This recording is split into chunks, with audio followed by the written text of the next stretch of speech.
आज आपण भारताच्या इतिहासातील एका अशा घटनेबद्दल बोलणार आहोत जिने संपूर्ण जगाला हादरवून सोडलं होतं आणि देशाच्या राजकारणाची दिशा कायमचीच बदलून टाकली होती. 31 ऑक्टोबर 1984 ची ती सकाळ भारतासाठी अत्यंत भयानक ठरली. कारण याच दिवशी भारताच्या पहिल्या महिला पंतप्रधान इंदिरा गांधी यांची त्यांच्याच अंगरक्षकांनी निर्घृण हत्या केली होती. ही घटना अचानक घडलेली नव्हती, तर त्यामागे अनेक महिन्यांपासून धुमसत असलेला असंतोष आणि काही अशा राजकीय निर्णयांची पार्श्वभूमी होती ज्याचा शेवट इतका भीषण होईल असं कोणालाही वाटलं नव्हतं. आजच्या या विशेष भागात आपण त्या काळातील परिस्थिती, ऑपरेशन ब्लू स्टार आणि त्या दुर्दैवी दिवसाच्या प्रत्येक क्षणाचा सविस्तर आढावा घेणार आहोत, ज्याने भारतीय लोकशाहीवर एक न पुसणारा डाग लावला. त्याआधी चॅनलला सबस्क्राईब करा आणि व्हिडिओ शेवटपर्यंत नक्की बघा. नमस्कार, मी ऋतुजा आणि तुम्ही पाहताय थेट वास्तव. या घटनेची मुळं पंजाबमधल्या खलिस्तान चळवळीत आणि अमृतसरच्या सुवर्ण मंदिरात लपलेल्या अतिरेक्यांविरुद्ध पुकारलेल्या ऑपरेशन ब्लू स्टारमध्ये होती. 1980च्या दशकात पंजाबमध्ये स्वतंत्र खलिस्तानी मागणी जोर धरू लागली होती आणि जर्नेल सिंह भिंद्रनावले याने सुवर्ण मंदिराचा ताबा घेऊन इथे शस्त्रास्त्रांचा साठा केला होता. मंदिराची पवित्रता राखण्यासाठी आणि अतिरेक्यांना बाहेर काढण्यासाठी इंदिरा गांधींनी लष्करी कारवाईचा आदेश दिला. जून 1984 मध्ये झालेल्या या कारवाईत सुवर्ण मंदिराच्या काही भागाचं नुकसान झालं आणि यामुळे शीख समुदायामध्ये प्रचंड संताप निर्माण झाला. अनेकांना असं वाटलं की हा त्यांच्या धर्मावर झालेला हल्ला आहे आणि याच रागातून इंदिरा गांधीच्या हत्येचा कट रचला गेल्याचं मानलं जातं. सुरक्षा यंत्रणांनी इंदिरा गांधींना वारंवार सावध केलं होतं की त्यांच्या जीवाला धोका आहे आणि विशेषतः त्यांच्या ताफ्यातील शीख अंगरक्षकांना बदलण्याची सूचना देण्यात आली होती. मात्र इंदिरा गांधींनी हे मान्य केलं नाही. त्यांचं असं म्हणणं होतं की आपण एक धर्मनिरपेक्ष राष्ट्र आहोत आणि जर मी माझ्याच अंगरक्षकांवर संशय घेतला तर देशात चुकीचा संदेश जाईल. त्यांनी स्पष्टपणे सांगितलं होतं की कुणालाही त्यांच्या धर्मावरून कामावरून काढू नका. त्यांचा हाच विश्वास पुढे जाऊन त्यांच्या मृत्यूला कारणीभूत ठरला. कारण ज्यांच्यावर त्यांनी देशाच्या पंतप्रधानांची सुरक्षा सोपवली होती तेच त्यांच्या जीवावर उठतील याची कल्पना कदाचित त्यांनाही नव्हती. त्या दिवशी दिल्लीचं वातावरण नेहमीसारखंच शांत होतं, पण पडद्यामागून मृत्यूचा सापळा रचला जात होता. 31 ऑक्टोबर 1984च्या त्या दिवशी सकाळी 9च्या सुमारास इंदिरा गांधी आपल्या निवासस्थानातून बाहेर पडल्या.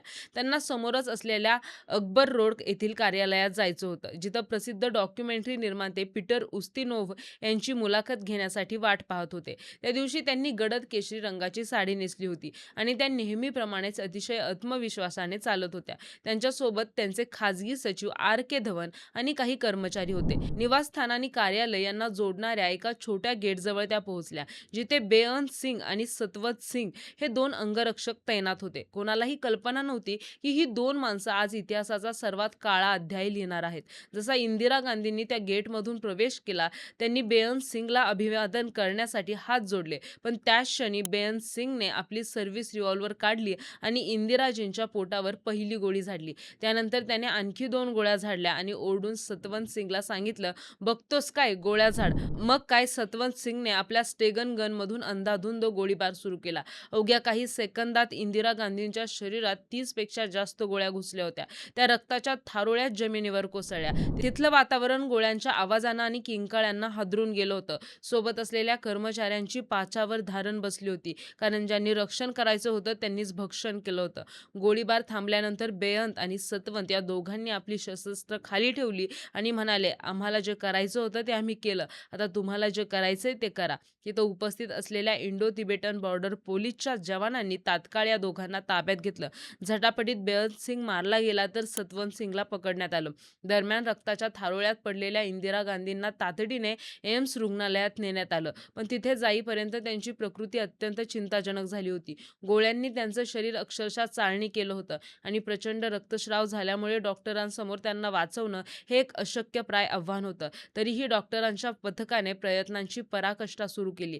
रुग्णालयात त्यांना वाचवण्यासाठी तब्बल 80 युनिट रक्त देण्यात आलं, पण गोळ्यांनी त्यांच्या महत्त्वाच्या अवयवांना इतकी इजा केली होती की शरीराने प्रतिसाद देणंच बंद केलं होतं. दुपारी साधारण 2 वाजण्याच्या सुमारास डॉक्टरांनी अधिकृतपणे जाहीर केलं की भारताच्या आयर्न लेडीने जगाचा निरोप घेतलाय. ही बातमी वाऱ्यासारखी देशभर पसरली आणि संपूर्ण देश सुन्न झाला.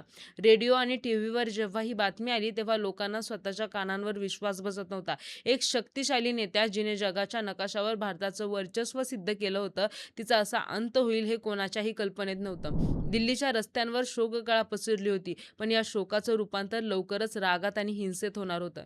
इंदिरा गांधींच्या हत्येनंतर देशात जे घडलं ते भारतीय लोकशाहीसाठी अत्यंत दुःखद होतं.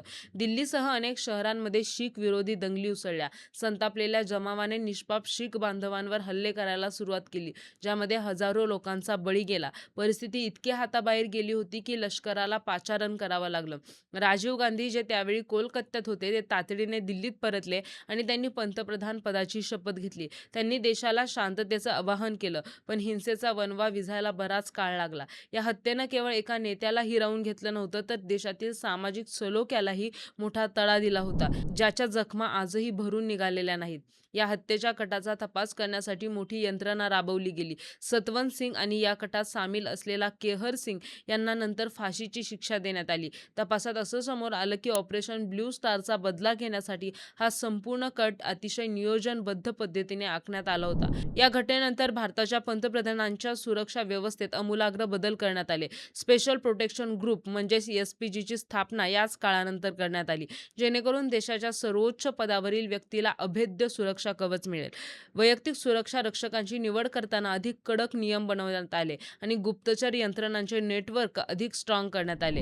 इंदिरा गांधींच्या हत्येच्या एक दिवस आधी म्हणजे 30 ऑक्टोबरला भुवनेश्वरमध्ये त्यांनी आपल्या आयुष्यातील शेवटचं भाषण दिलं होतं. त्या भाषणात त्या म्हणाल्या होत्या, "मी आज इथे आहे, उद्या कदाचित नसेल, पण माझ्या रक्ताचा प्रत्येक थेंब या देशाला मजबूत करेल." त्यांचे हे शब्द जणू काही भविष्यातील संकटाची चाहूल देणारेच होते. त्यांना आपल्या मृत्यूची जाणीव झाली होती की काय, असं आजही लोकांना वाटतं. त्यांच्या त्या भाषणाने लोकांच्या मनात घर केलं होतं आणि त्यांच्या मृत्यूने ते शब्द अमर झाले होते. एक अशी नेत्या जिने पाकिस्तानचे 2 तुकडे केले आणि देशाला अण्वस्त्र सज्ज केलं. तिचा असा शेवट होणं हे जगातील सर्वात मोठ्या लोकशाहीसाठी एक मोठं आव्हान होतं. इंदिरा गांधींची हत्या ही केवळ एका व्यक्तीची हत्या नव्हती, तर ती एका विचारधारेवर आणि भारताच्या एकतेवर झालेला हल्ला होता. त्या काळच्या जागतिक राजकारणात भारताचं स्थान खूप वरचं होतं आणि इंदिरा गांधी याचं मुख्य कारण होता. त्यांच्या जाण्यानं एक मोठी पोकळी निर्माण झाली, जी भरून काढायला अनेक वर्ष लागली. आजही लोक त्यांच्या त्या कणखर निर्णयांची आणि धाडसी स्वभावाची आठवण काढतात. 31 ऑक्टोबरचा तो दिवस आजही भारताच्या इतिहासात एका काळ्या दिवसाच्या स्वरूपात नोंदवला जातो.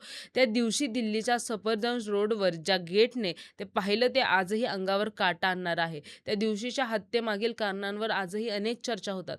काहींच्या मते ती सुरक्षेतील एक मोठी चूक होती, तर काहींच्या मते तो एक मोठा आंतरराष्ट्रीय कट होता. पण सत्य हेच आहे की भारताने आपली एक महान नेता गमावली होती. त्यांच्या निधनानंतर संपूर्ण जगभरातून शोक व्यक्त करण्यात आला. रशियापासून अमेरिकेपर्यंत सर्वच मोठ्या नेत्यांनी त्यांच्या कर्तृत्वाला सलाम केला. इंदिरा गांधींची ती रक्ताने माखलेली साडी आजही संग्रहालयात ठेवली आहे, जी आपल्याला त्या भीषण कृत्याची आणि त्यांच्या बलिदानाची आठवण करून देत राहते. इतिहासाच्या पानांवर हे रक्त कायमच सांडलेलं राहील, जे आपल्याला सतर्क राहण्याचा इशारा देत असतं. आजच्या पिढीला ही घटना फक्त पुस्तकात वाचायला मिळते, पण ज्यांनी तो काळ पाहिला आहे त्यांच्यासाठी ही एक जिवंत जखम आहे. एका पंतप्रधान निवासस्थानात इतक्या जवळून गोळ्या झाडल्या जाणं हे सुरक्षा यंत्रणांचं मोठं अपयश मानलं जातं. या घटनेनं हे सिद्ध केलं आहे की जेव्हा द्वेष डोक्यात शिरतो तेव्हा माणूस कर्तव्यापेक्षा सुडाला जास्त महत्त्व देतो.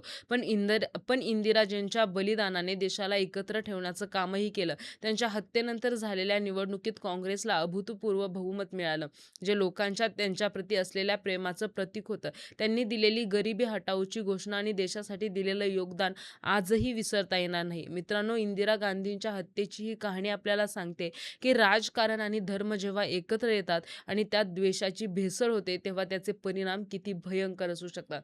इतिहासातील या चुकांपासून शिकून आपल्याला पुढे जायचं आहे, जेणेकरून भविष्यात अशा कोणत्याही हिंसक मार्गाने लोकशाहीचा गळा घोटला जाणार नाही. भारताच्या या पोलादी महिलेला आज आपण या माध्यमातून आदरांजली वाहत आहोत. 31 ऑक्टोबरची ती सकाळ आजही दिल्लीच्या हवेत एक गूढ शांतता घेऊन येते, जिथे लोकशाहीचा आवाज काही काळासाठी दडपला गेला होता. तर ही होती इंदिरा गांधींच्या त्या शेवटच्या क्षणांची कहाणी. तुम्हाला या ऐतिहासिक घटनेबद्दल काय वाटतं आणि ही परिस्थितीला नेमकं कोण जबाबदार होतं? तुमच्या प्रतिक्रिया आम्हाला कमेंट बॉक्समध्ये नक्की कळवा आणि जर तुम्हाला हा व्हिडिओ माहितीपूर्ण वाटला असेल तर लाईक करा, शेअर करा आणि सबस्क्राईब करायला विसरू नका.